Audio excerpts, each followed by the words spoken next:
Alright mga boss, mga sir, Silang Cavite pa rin po tayo. Meron po akong i-present na property sa inyo. 5,000 square meters, ano po, maraming tanim na saging at mga punong kahoy. Mahabang frontage, malapit po ito dun sa Perlas ng Silang. Kung alam nyo dun, nagpakasal si Zainab Hirak. Anong pangalan nun? Zainab Harake. Zainab Harake. So sorry, hindi ako masyado kasi mahilig sa mga chicks eh. Zainab Harake, dun daw siya nagpakasal sa Perlas na Silang. So bago po natin i-walk through ito sa baba, as usual, paliparin muna natin si Chukoy.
So there you go mga boss. Ito po yung road right of way going to the property.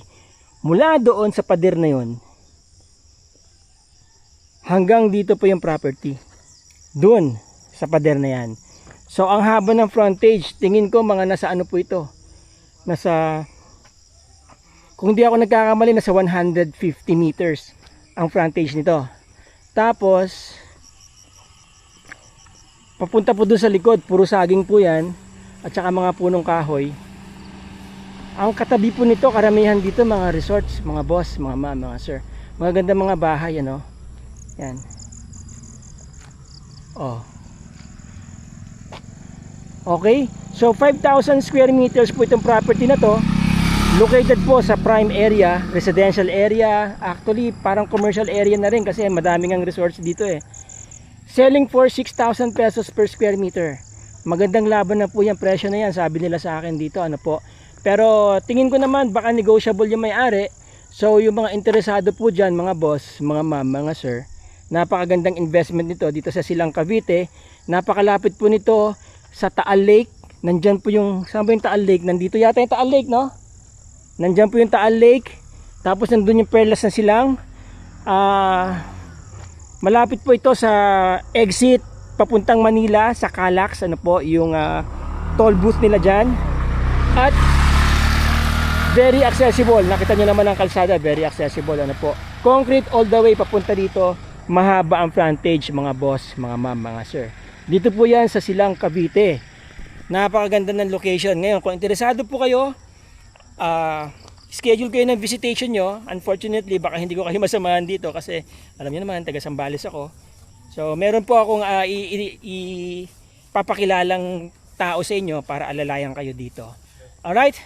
So yun yung aalalay sa inyo, si Ivan Maravilla. Yan. Tropa ko yan, taga Sambales.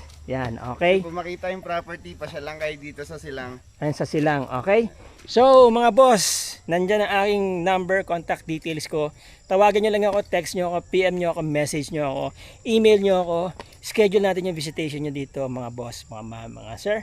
Alright, by the way, magkakaroon po ng super highway dito, connecting Silang, Cavite mismo papunta sa Bataan. Project po yan ng San Miguel Corporation tsaka ng Mega World sa aking pagkakaalam. Okay, so it will materialize 3 years from now, mga boss, mga sir. So by the time na yon ay mangyari po yon, ang biyahe papuntang Bataan from Silang, Cavite, dati it takes like around 6 to 5 hours via Skyway, ano po. Pero kapag ka nagawa daw yon, it will only take less than 2 hours. Nasa Bataan na kayo. So yung connection na yan, kapag nangyari yon, will give more opportunities sa mga areas niyan, southbound and northbound, mga boss, mga sir. So yan ang mga magiging development po dito, bukod sa very progressive na po itong Silang, Cavite. Alright, mga boss, mga sir, till the next video, ciao.